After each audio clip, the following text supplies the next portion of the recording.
Hello! I'm here to make a new type of video for me since y'all had a big nuclear reaction to my first opinion video ever that I really had about Honkai Star Rail.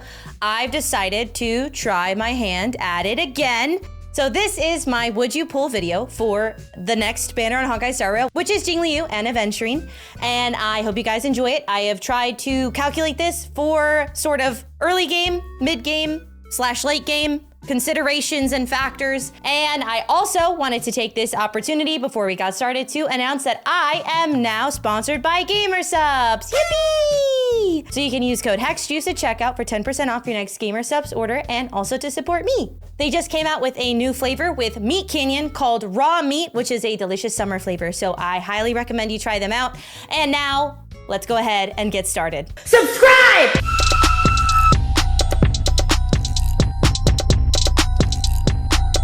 So I have attempted to make this first sort of guide, feels crafty content, and I really wanted to make sure to include people at different levels of the game because you guys know that I have obviously had some opinions that sometimes we don't always do that. So that is what I'm going to attempt to do today.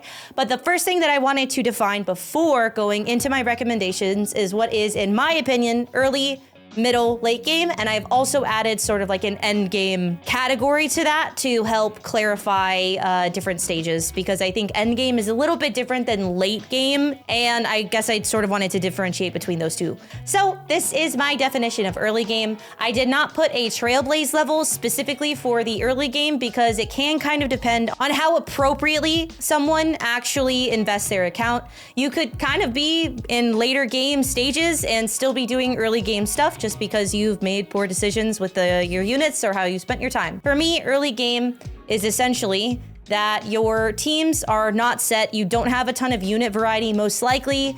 You're probably only going to have one functional team. Most of your time you're going to be spending doing story content. You're not going to really touch any MOCs, anything like that. You might be unlocking simulated universes as you can. A lot of this is just getting story content done and thereby increasing your world level so that you can do all the other leveling because you gotta do the world level to do characters and light cones and all that stuff. Mid-game for me is probably just simply before Trailblaze level 65. You're gonna start having two team strategies particularly picked out. They might not be optimal. You might not have all of the perfect units for those two teams, but I think that around mid-game is when you're gonna kind of have like your one team that does this thing and your one team that does that thing that has these particular units. And by two teams, I mean that you have two DPS, two sustains, supports with your debuffers and buffers. But ultimately, this is that you have an approximate idea of what you want your teams to be. You can start relic farming after Trailblaze level 60. At this stage of the game, your primary objective is absolutely going to be leveling your traces, leveling your characters, and leveling your light cones, and maybe a little bit of relic farming just to fill in gaps after level 60. I will also say during this period of the game, it can be helpful just to take whatever you get from Simulated Universe because that way you kind of build out a little bit of extra relics, but you're not actually specifically, going for relics and grinding relics at this time. Late game is most likely to be 65 to 70. You might start a little bit earlier on this depending on how well you've invested your traces. This is gonna be more or less where your two team comps are set. You might have a couple of units that you sort of switch in and out depending on what weaknesses you need or if you need a specific utility. You might start to like really dabble into Pure Fiction and MOC. You might not be completing it really effectively. Most of your necessary traces, light cones, characters, you're already leveled. You might have a couple little traces here and there that you might want to get, but majority traces, characters, light cones are leveled. And at this point, your primary objective starts to be more about relic farming and building up new characters. If your team comps are not like perfect, you don't have all of the right units, like me and my beautiful Ruan Mei. And then I've added a sort of like extra stage in this, which is the end game stage, which is after Trailblaze level 70. This is a lot of where day one players are. Everything after end game, you're probably going to be clearing your Pure Fiction, your MOC really consistently. You're able to be more flexible with units that come out because most of your units are already built up. You're probably, hopefully, if you're good at planning, pre-farming for new units, and relic grinding is kind of now what you do. That's your life, especially if you've been max level for quite a while. This is where you are. And I want to say that I'm not saying that these are fact. You can disagree with me. You can nitpick me on this and that, but I am telling you where I am defining these things so that you can understand my recommendations better. And I'll also say that this is a little bit flexible because if you don't invest your account well and you're a new player that did not know any better, you might hypothetically be in later stages of the game still doing beginning stage stuff because you just didn't really know what you're doing. I don't think that this is in any way like a hard and fast sort of thing. It is really more so how I'm using in my brain to give these recommendations. And hopefully you guys mostly agree with where I am at. So for Jingliu, the early game factors that you are going to want to take into consideration are that she is super, super nice to build. She is a crit-based unit that has a talent that increases her crit rate, which makes her pretty easy to build. She will most likely very easily outdamage the other DPS that are available to you in early game. She will probably still carry even with less optimal units if you don't have everything that she absolutely needs. I don't know that it super matters. She's still gonna do a good amount of damage. She has both single target and AoE damage, which is really, really useful. And if you're building Dr. Ratio, you'll probably feel this in the early game that it really sucks only being able to throw one shock at a time. So the AoE damage is super, super nice. The only big kind of negative-ish factor is that you will probably need a double sustain for Jingliu because of her taunt. Early in the game, if you do not have a really nice built sustain that you can use with her, maybe you could get away with this, but with her taunt value, it's a little bit difficult. And I think that is kind of the only real like knock to her, the only con for an early game player. And also the last thing that I think is just really nice, it's kind of an extra thing, is that her ice damage is really nice, especially early, but throughout the game, having ice damage to break ice weakness is very delicious and delightful, I'm gonna be honest, and definitely I don't think should be slept on. In the mid game, the only things that I think should be taken into consideration, if you already have 2 dedicated DPS and you don't have units that go with her nicely, I would maybe consider not pulling if you're not super into what she does or you don't really like her character. Because if you already have those 2 built teams and neither of them really uses units, it might be a little bit of a stretch to use her, and you might stretch your resources and put yourself in a bit of a difficult spot going into later game. I will say also in mid game, if you don't have really nice sustains, you might still need 2 sustains for her because of her taunt value, especially if yours are 4 stars or they're suboptimal. But if you do have some premium sustains, it's not too big of a deal. I just think it is worth noting that you might need that, which will affect her damage output in the future. But in my experience, it is probably going to be the case that you have sort of suboptimal units that you want to switch out when you get new units anyway, so it's not that big of a deal. Otherwise, con really is sort of just that she is more likely to be power crept in the future more significantly because she is a damage dealer. This is true with any damage dealer realistically. However, it's not that big of a deal. It's more so just something I wanted to know if you are sort of on the fence and maybe you want to wait to see if maybe there's another damage dealer that does something similar to her that you like better. Pull them if you like them. If you don't like Blue, if you don't like Amelie's voice, if you don't like whatever, don't pull. If you do like those things, then pull her. But those are sort of the factors that I would take into consideration if you are a mid-game player. For late game, a lot of the factors are still more or less the same to mid-game. It might be less worth pulling, again, if you already have your 2 dedicated DPS and you don't have a ton of resources to put into a new unit.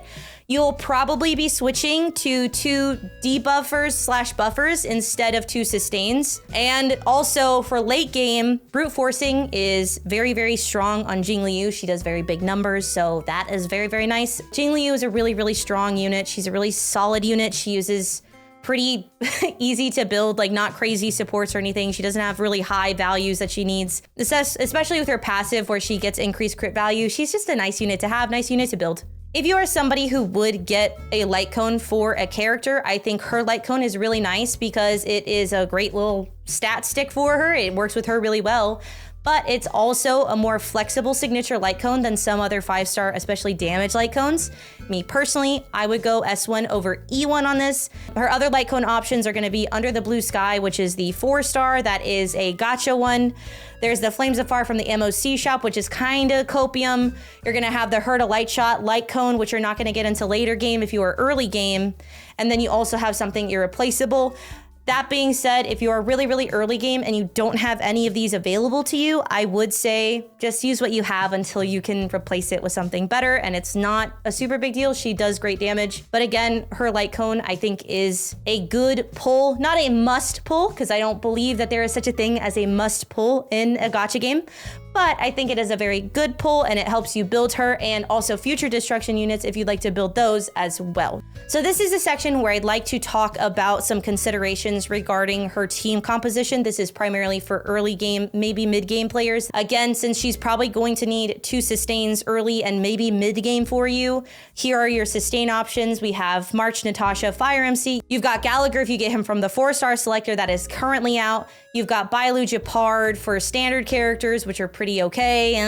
And then if you have premium 5-star sustainers, you're going to use Fushuan, Huahuan, Luocha. All of those are fine. Again, this is more so what you can use. I am not trying to say that those are optimal or give you a specific build guide. I'm just saying that if you have these options, which these are primarily characters that you get with your account, it should be fine. I think you're not going to suffer too much using those characters, even if they are suboptimal. And also, I'll be real with you, there are plenty of people that you can get late game advice for. If you have like every single good character in the game, you're not really going to need this. So I am not giving this advice specifically to those of you who are later into the game, who have more experience with the game. And again, this is not meant to be a guide. I did not include specifically Lynx here because Lynx is not available for free for quite a while. You do get a free Lynx from the game, but you have to finish Pure Fiction level 2, I believe, which takes quite a long time.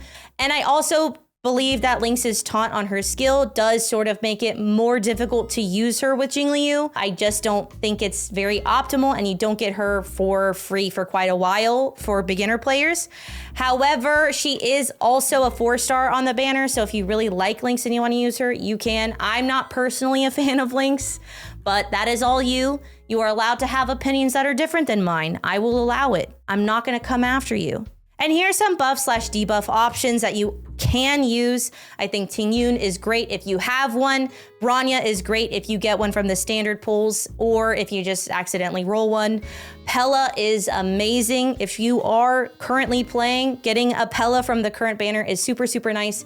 You do not get Pella for free anymore if you are going to comment that. And she's also not in the 4-star selector, so I would recommend trying to get her from this banner if you haven't already. Pella is especially good with her E4 because it does shred ice resistance for the enemy, which is super, super nice with Jingliu. You can use your Asta, which you get with your account no matter what. You can use Hanya. You can use the Yukong you get for free.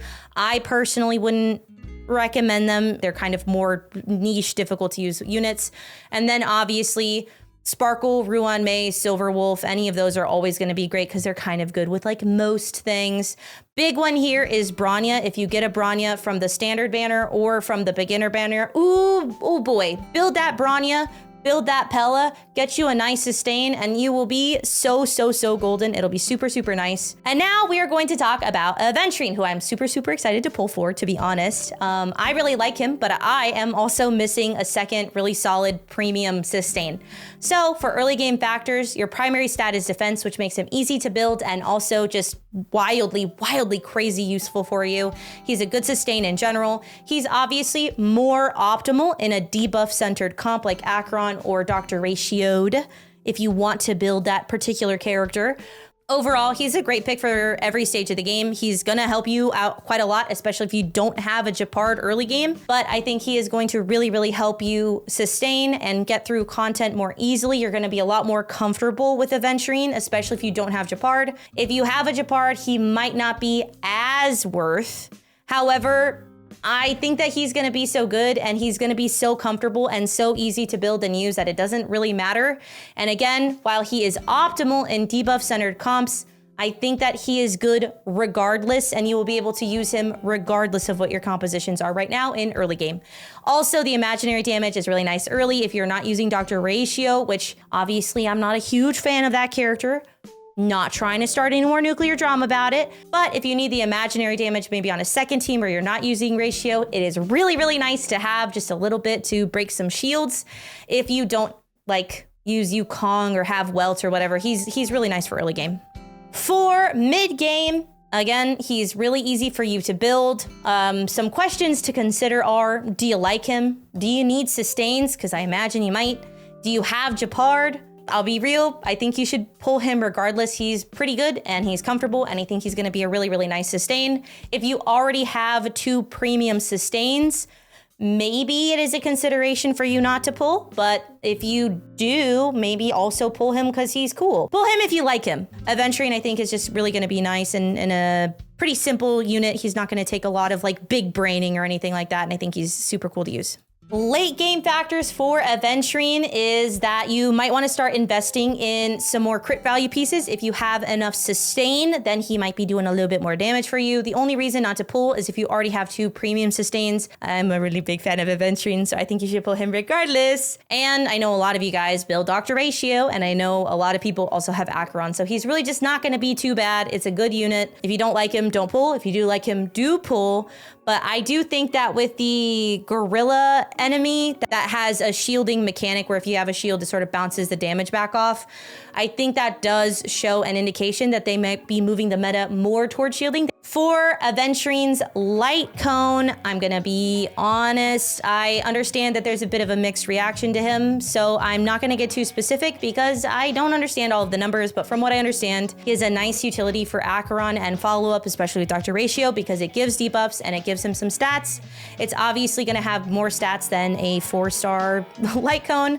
I think it's a little bit mid because it only boosts his own crit damage and not his allies. I guess if you're a higher investment account and you're going to be able to get him that crit and you have all of the units to help him do the most damage, I guess it's going to be fine.